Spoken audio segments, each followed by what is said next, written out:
इसके बाद अगर माइटोकॉन्ड्रिया का फिगर का अगर बात करते हैं तो आइए हम लोग देखते हैं। ये माइटोकॉन्ड्रिया का आउटर मेम्ब्रेन होता है जिसमें पोरीन्स वगैरह पाए जाते हैं। ये इनर मेम्ब्रेन, ठीक है। इसके बीच का इंटरस्पेस स्पेस होता है, इंटर मेम्ब्रेन स्पेस होता है जहाँ पे H प्लस कंसेंट्रेशन बहुत ज्यादा होता है। अब चूंकि H प्लस कंसेंट्रेशन बहुत ज्यादा है तो उसका pH लो हो जाएगा। और ये क्रिस्टी होता है जो कि इनर मेम्ब्रेन का इनफोल्डिंग्स होता है, ठीक है। और यहाँ पे ये मैट्रिक्स हो गया, मतलब उसका साइटोप्लाज्म को मैट्रिक्स कहते हैं। बस सिंपल ये बात है, ठीक है। तो वो माइटोकॉन्ड्रिया का हमारा सेक्शन। अब जो इसका मेम्ब्रेन है वो डिवाइडेड होता है दो कंपार्टमेंट में, outer membrane, inner membrane.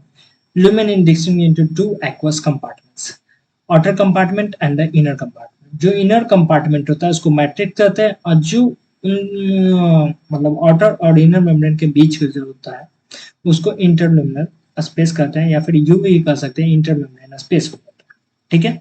The outer membrane forms the continuous limiting boundary of the organ.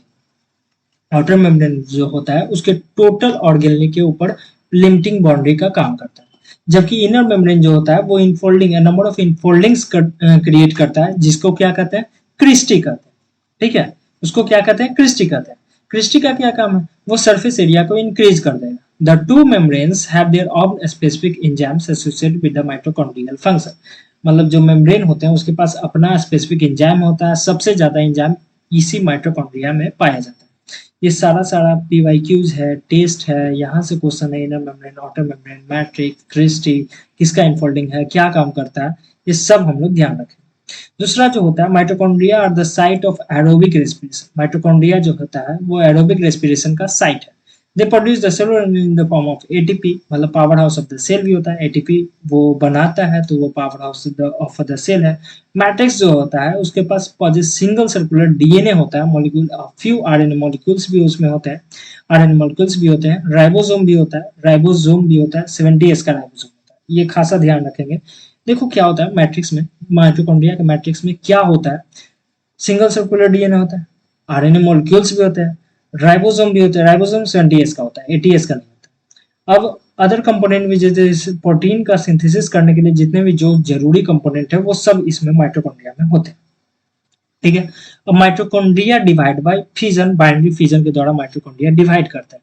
इसका एक और क्या काम है कि ये सेमी ऑटोनोमस स्ट्रक्चर है। कहने का मतलब इसके पास लगभग चीजें अपना खुद का है, तो ये सेमी ऑटोनोमस सेल भी कहते हैं या फिर स्ट्रक्चर भी कहा जाता है। यहाँ देखिए नंबरिंग दिया हुआ है 2 3 4 5 6 7 7 तक का यहाँ नंबरिंग है। हर एक लाइन से, हर एक पैराग्राफ से क्वेश्चन आया हुआ है टेस्ट में, आपको पंच बुक में मिल जाएगा, मॉड्यूल में मिल जाएगा, ये आप यहाँ देख सकते हैं, ठीक है। अब बात करते हैं प्लास्टिड का। तो जो plastid are found in all plant cell and in eukaryotes. कहने का मतलब प्लास्टिड एनिमल सेल में नहीं होता, ठीक है। ये सभी के सभी प्लांट सेल में पाए जाते हैं, यूकेरियोट्स में पाए जाते हैं। ये लार्ज होते हैं इसलिए इजिली विजिबल हो जाते हैं, ठीक है। अब इस स्पेसिफिक कलर, मतलब जितने भी सारे प्लांट्स हैं, फ्रूट्स वगैरह को स्पेसिफिक कलर भी प्रदान करता है। क्यों प्रदान, क्योंकि इसके पास पिगमेंट है। और प्लास्टिड को 3 भागों में बांटा गया है, क्लोरोप्लास्ट, क्रोमोप्लास्ट, ल्यूकोप्लास्ट। क्लोरोप्लास्ट में क्या होता है, chloroplast contain chlorophyll, carotenoid pigments which are responsible for trapping light energy and essential for photosynthesis. मतलब क्लोरोप्लास्ट का एक ही काम है कि वो फोटोसिंथेसिस काम करवाता है। इसके पास क्या होता है, क्लोरोफिल होता है और कैरोटीनॉइड्स पिगमेंट होता है। अब बात करते हैं हम लोग क्रोमोप्लास्ट का। तो क्रोमोप्लास्ट के पास फैट सोलुबल, ना कि वाटर सोलुबल, कौन सा, फैट सोलुबल। यहाँ फैट की जगह वाटर कर देगा, गलत हो जाएगा क्वेश्चन। तो फैट सोलुबल कैरोटीनॉइड पिगमेंट्स इसमें पाए जाते हैं, जैसे कि कैरोटीन, जैंथोफिल और कुछ और भी हैं जो इसमें पाए जाते हैं। किसमें, क्रोमोप्लास्ट में।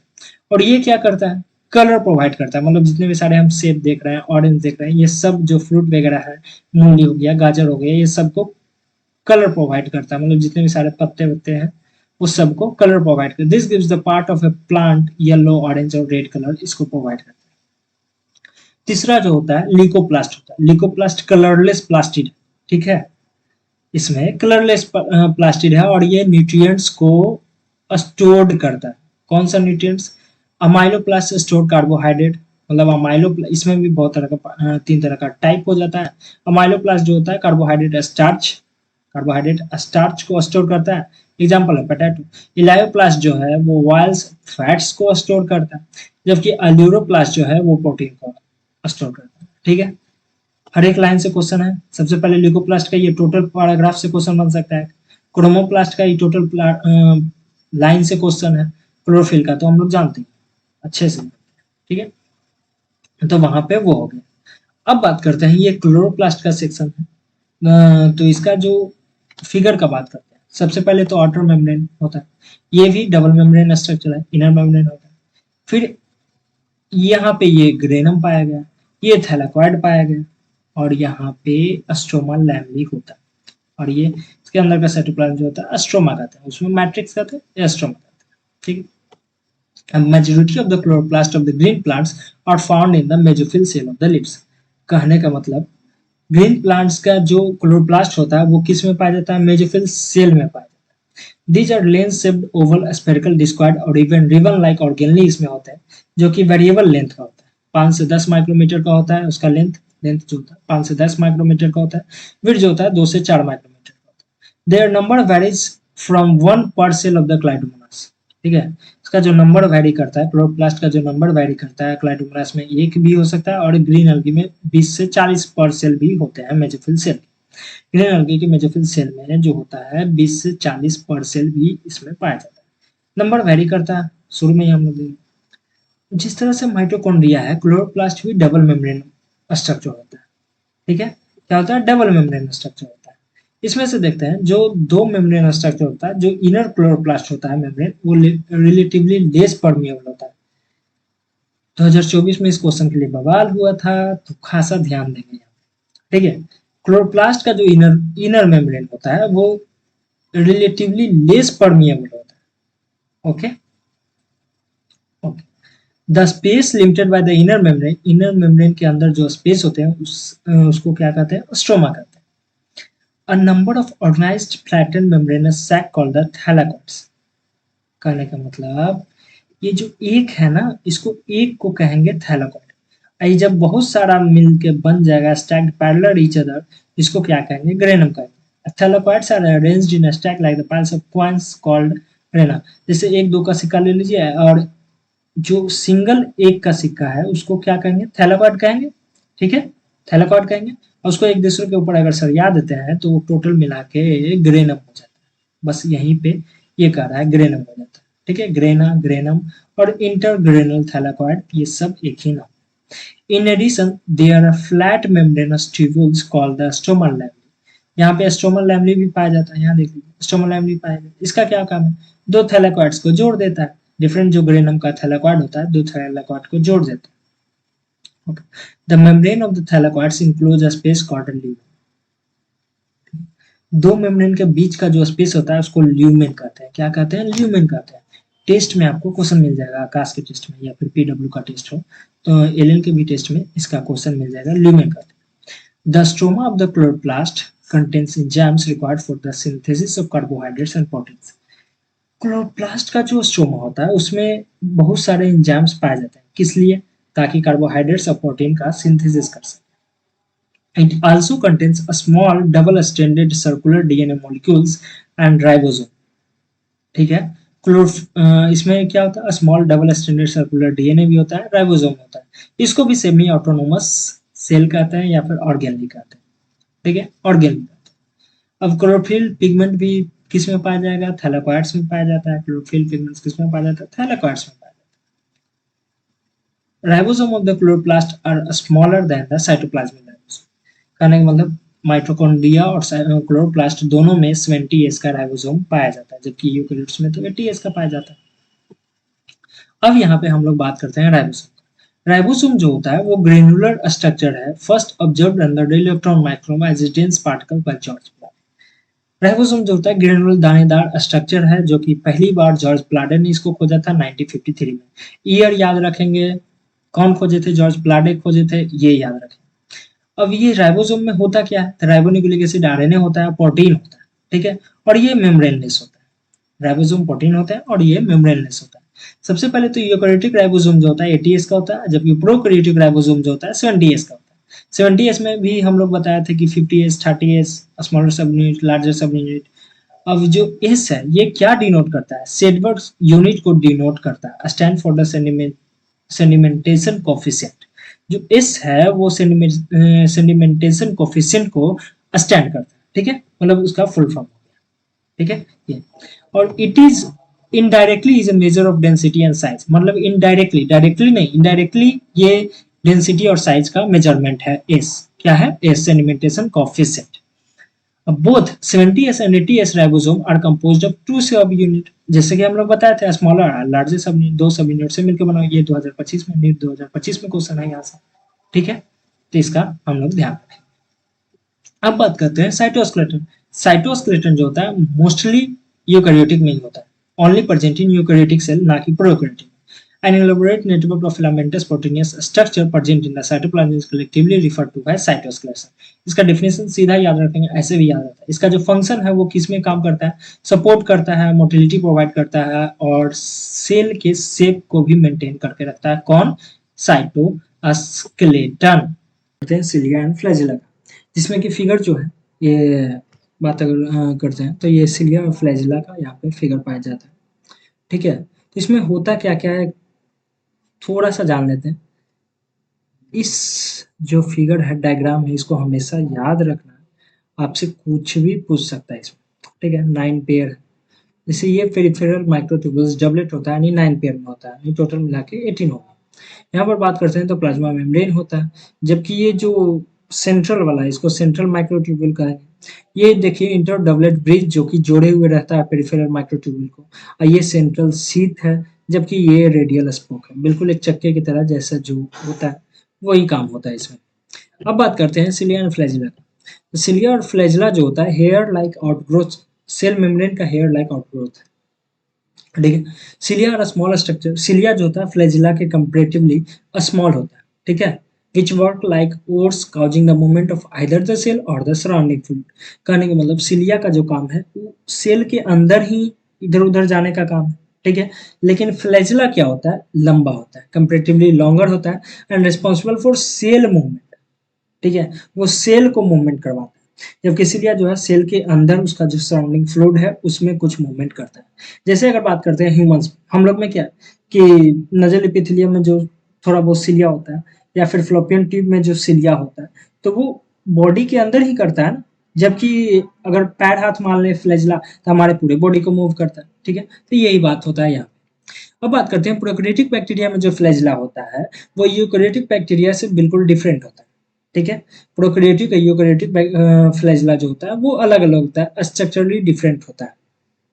यहाँ से एक क्वेश्चन, लॉन्गर रिस्पॉन्सिबल, यहाँ से दूसरा question, cilia small structure either cell movement, यहाँ से तीसरा क्वेश्चन, हेयर लाइक आउटग्रोथ होता है सेल मूवमेंट का चौथा क्वेश्चन, ठीक है। तो ये इस तरीके से बिल्कुल ध्यान में रखना।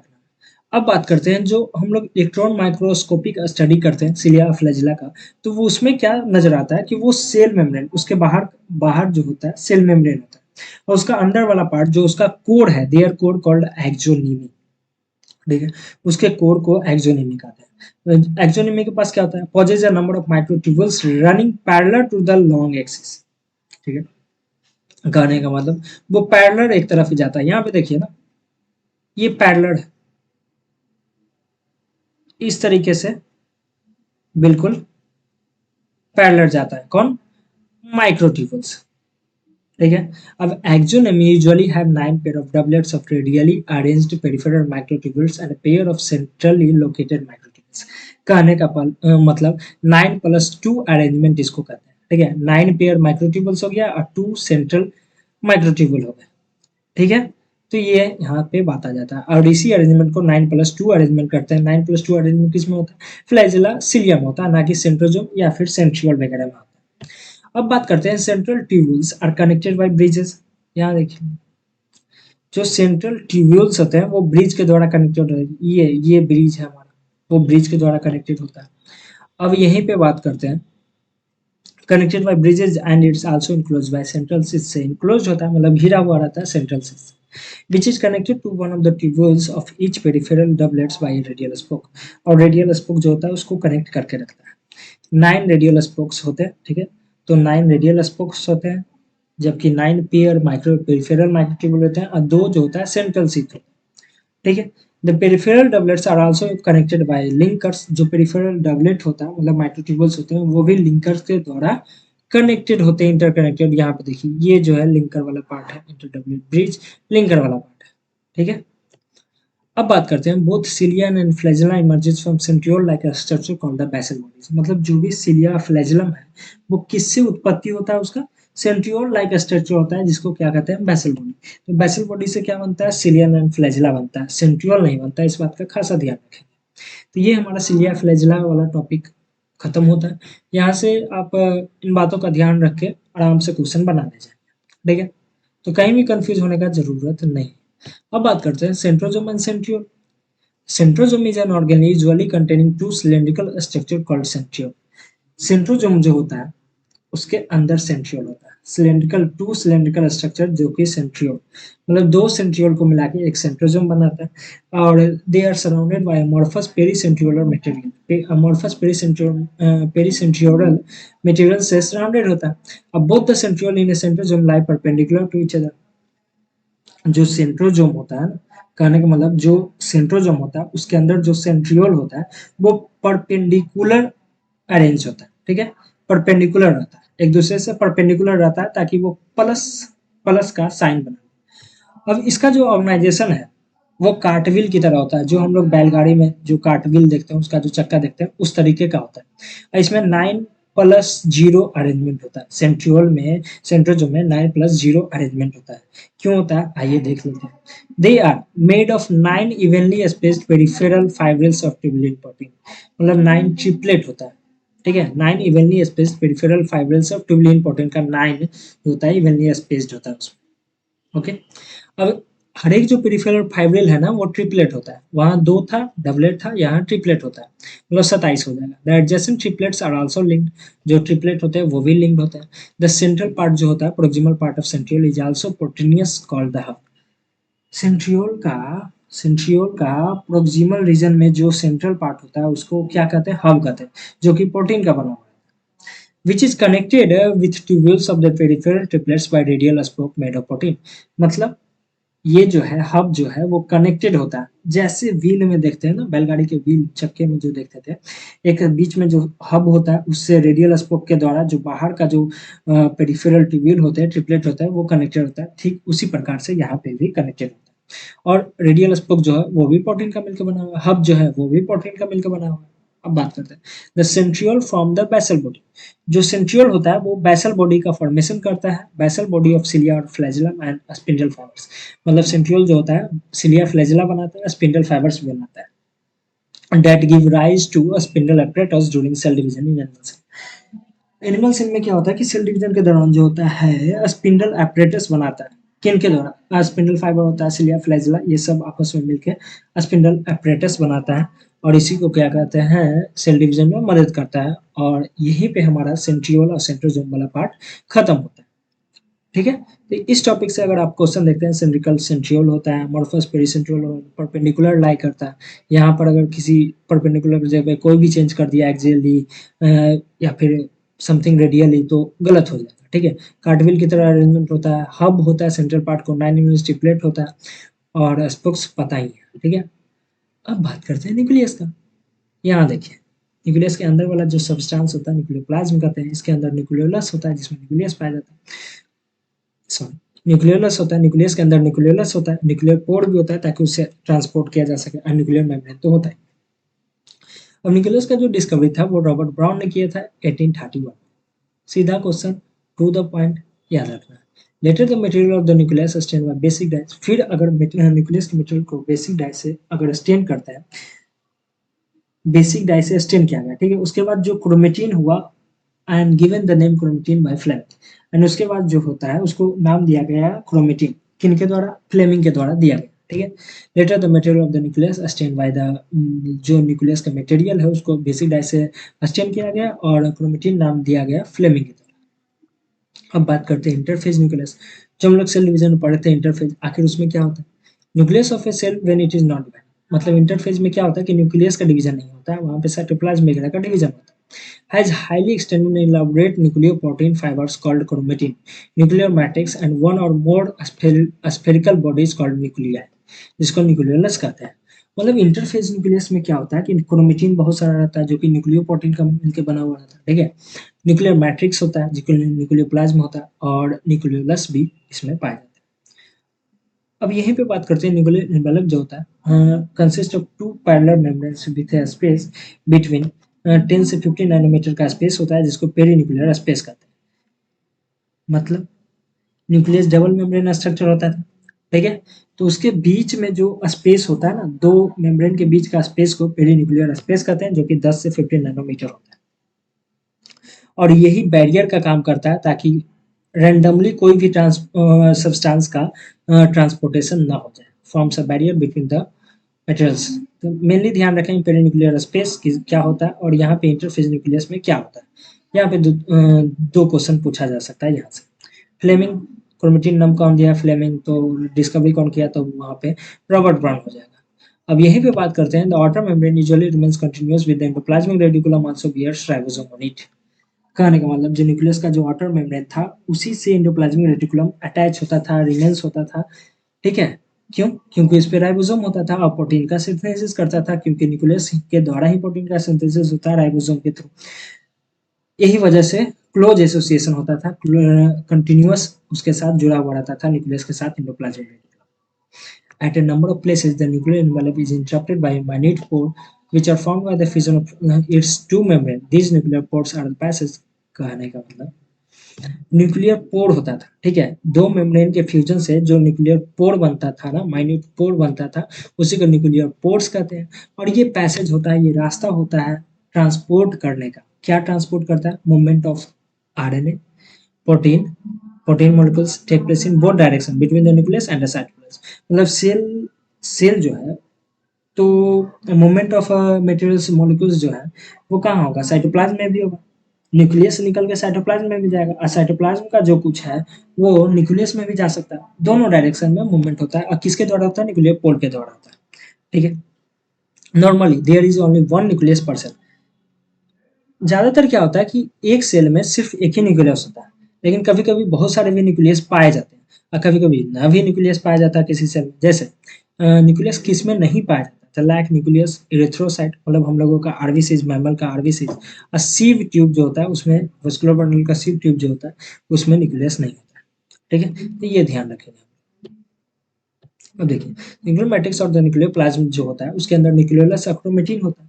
The nuclei are spherical structure present in the nucleoplasm, ठीक है। न्यूक्लियोलस जो होता है स्फेरिकल होता है, गोल तरह का होता है, वो न्यूक्लियर प्लाज्म में पाया जाता है। The content of nucleus is continuous with the rest of the nuclear at it is not a membrane bond structure. Nucleolus जो होता है मेम्ब्रेन बॉन्ड स्ट्रक्चर नहीं होता। यहाँ से एलन के टेस्ट में क्वेश्चन पूछा गया, मेम्ब्रेन बॉन्ड स्ट्रक्चर नहीं होता है कौन? न्यूक्लियोलस। अब न्यूक्लियोलस जो होता है क्या होता है? It is a site for active ribosomal RNA synthesis. Nucleolus जो होता है वो आरएनए सिंथेसिस करवाता है, ठीक है। आरएनए सिंथेसिस करवाता है। Are larger and more numerous nuclei are present in cell actively carry out protein synthesis. यहाँ भी देख लीजिए, बहुत सारे जो न्यूक्लियस होते हैं, बड़े बड़े जो न्यूक्लियोलस होते हैं, वो क्या करते हैं? प्रोटीन का सिंथेसिस करवाता है। वो क्या करवाता है? प्रोटीन का सिंथेसिस करवाता है। तो आपसे पूछ देगा आरएनए का सिंथेसिस कहाँ होता है? न्यूक्लियोलस होता है। प्रोटीन का सिंथेसिस राइबोसोम के थ्रू न्यूक्लियोलस करवाता है, ठीक है। तो यहाँ से क्वेश्चन आया हुआ है और एग्जाम में भी आता है। अब बात करते हैं क्रोमोसोम का। But during different stages cells show structured chromosome in place of the nucleus. अगर हम सेल डिवीजन करवाते हैं, तो धीरे धीरे साइटोप्लाज्म सेल का गायब हो जाएगा, न्यूक्लियस का भी, न्यूक्लियर एनवेलप वगैरह गायब हो जाएगा माइटोसिस या मियोसिस प्रोसेस में, और क्रोमोसोम सिर्फ विजुअल होता है, ठीक है। न्यूक्लियस की जगह सिर्फ क्रोमोसोम विजुअल होता है। अब क्रोमेटिन मतलब बहुत सारा क्रोमेटिन मिलकर जो क्रोमोसोम बनता है, यानी कि chromatin contains DNA and some basic proteins called histone, some non histone proteins and also RNA. मतलब क्रोमेटिन में क्या क्या होता है? तो डीएनए भी हो सकता है, बेसिक प्रोटीन्स भी होता है, हिस्टोन भी होता है, नॉन हिस्टोन प्रोटीन भी होता है और आरएनए भी होता है। अब ह्यूमन का जो single human cell has approximately 2 metre long DNA होता है, जिसमें कि 46 क्रोमोसोम होते हैं, जो कि 23 पेयर क्रोमोसोम होता है।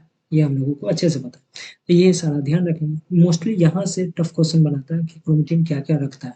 DNA, histone, non histone protein, RNA भी होता है। DNA, RNA, histone, non histone, ऐसे याद रख सकते हैं, ठीक है। अब यहाँ देखें, ये डिवीजन के थ्रू क्रोमोसोम है, ये ऊपर वाला कह सकते हैं शॉर्ट आर्म, लॉन्ग आर्म। यहाँ पे सेंट्रोमियर होता है, यहीं पे काइनेटोकोर ऊपर लगा हुआ रहता है, ठीक है।